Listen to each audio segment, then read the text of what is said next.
The Cambrian Mountains are one of the few wilderness areas left in southern Britain. A dramatic, unspoilt landscape in the heart of mid-Wales.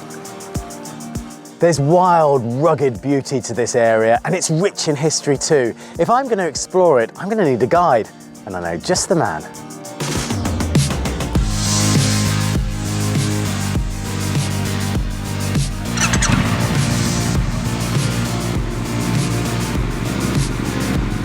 Meet Sean Westlake, a tour guide who does things a little differently. He spent 25 years as a motorcyclist with Dyfed-Powys Police, and he knows every highway and byway of mid-Wales.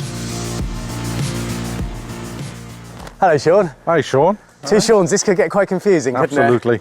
Yes, it is. But there's only one of us who's going to be riding this. It's very vintage. Yes, it is. British-made sidecar that they've been making since about 1935. I feel like we're stepping back in time. Absolutely. And you haven't always been doing this, have you? You used to be a traffic officer, didn't you? Yeah, part of the VIP escort team when it was set up. So any VIP that came that needed to go from one place to another, royalty, prime ministers, kings and queens, that sort of thing, yeah. Well, you haven't got any VIPs today, just me. What's it going to be like? I've never been in a sidecar before. Well, you're quite low to the ground. You will think we're going a lot quicker than we actually are. You're closer to hedges, and of course you're out in the open. It's not like driving in a car. Keep me out of the hedge. I'll try and keep you out of the hedge as much as I can.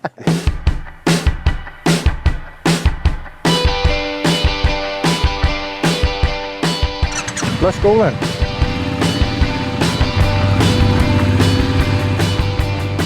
Sean's taking me on a 40-mile road trip through the Cambrian Mountains. It's one of the most scenic routes in the country. And I've got a front row seat. Now that is a view. I mean, it looks stunning. One of many that you'll see today. You can't fail to look around you when you're in a sidecar like this.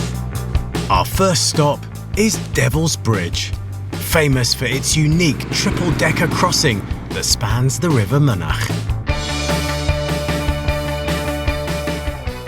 There's a story to be told about this. It's fascinating. It's basically three bridges. Why on earth are they all there? Absolutely. Well, the first bridge, the bottom bridge, was probably built by the Cistercian monks from Strata, Florida, 12th century. Then the second bridge, which you can see there with the old railings there, that was built in the 1700s for the stagecoaches to come across. Why build two bridges when you can just build the second one on top of the first one, you know? The literally put it on top of it? Absolutely, yeah. And then the top bridge, that was built in 1901 to take the modern day traffic. And to be fair on the monks, their bridge has stood the test of time, hasn't it? Absolutely, yes, yes. But of course the story of the devil is concerned with the first bridge here, where a little old lady apparently was one side of the river and she had a cow across the other side of the river, couldn't get to it, and the devil appeared and told her that he'd build a bridge for her. And in payment, he'd want the first living thing to cross the bridge in the morning. But she actually saw his cloven feet underneath his disguise, so she knew he was the devil. So she came back the next day with her dog and half a loaf of bread, and the bridge was there. Devil was expecting her to go across to fetch a cow, but she actually threw the loaf of bread across, and her dog ran across the bridge. Clever. And of course, the devil wasn't happy and he disappeared in a puff of smoke, and he's never been seen in Wales since. Very clever, very Absolutely, clever. Yeah. Whoever built this bridge, and I'm siding with the monks on this one, the result is a quirky feat of engineering that's well worth a visit. And from Devil's Bridge, it's time to get back on the road. We're heading deeper into the Cambrian Mountains, and Sean's taking me to a local landmark with a fascinating past. And I can't wait to explore it up close.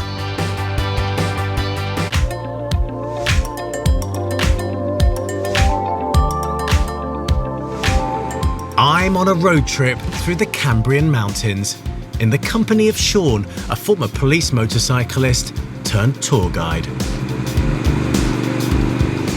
I'm now going to take you to what I consider one of the gems of the Cambrian Mountains, a place a lot of people don't know about, but in its heyday it made the owners of this valley multi-millionaires. I'm not going to tell you how or why, you'll see for yourself now. Okay, well here we are, Sean, Cymystwyth metal mines. They've been digging metal out of these mountains for thousands of years. Well, we can't go on there on the bike, so I think I'm going to continue my journey on foot. Thank you very much. Not a problem.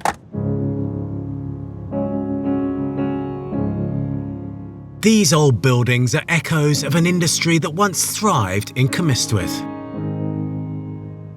From the Bronze Age through the Roman and medieval periods, right up until the 1920s.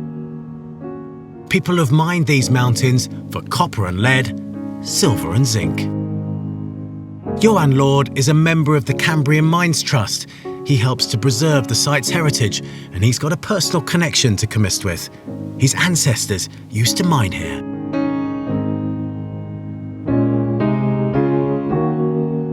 Johan, this place is vast, isn't it? Yes, this is one of the largest metal mining sites in Wales area-wise, and also one of the most important.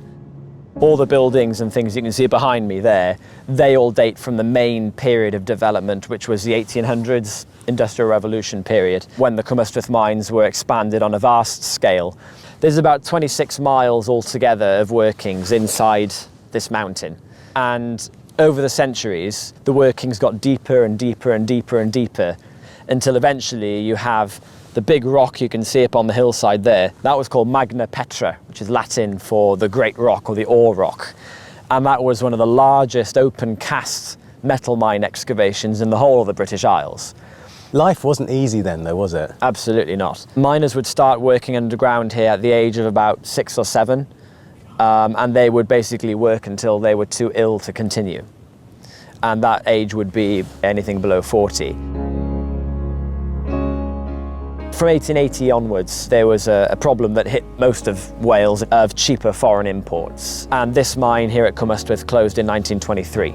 There's plenty of lead still there, but it's just not economically viable to extract it anymore. I never knew these mines even existed, but that's what makes the Cambrian Mountains so special. There seems to be a hidden gem around every corner.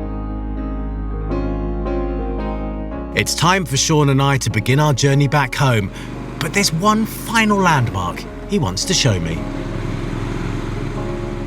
This is the Jubilee Arch. It was built in 1810 to celebrate King George III's Jubilee. How does it make you feel to be bringing people to your patch, to your local area, and showing them gems like this? My passion is mid-Wales, my passion is motorcycling. I was trained to be able to do everything I needed to do on a motorcycle, and if I stopped using it, all that training would just disappear. So what better way to keep it going? Yeah. I just want to show this part of the world off. That's my passion. To Hannah now, who's meeting the farmers with one of the best views in Wales.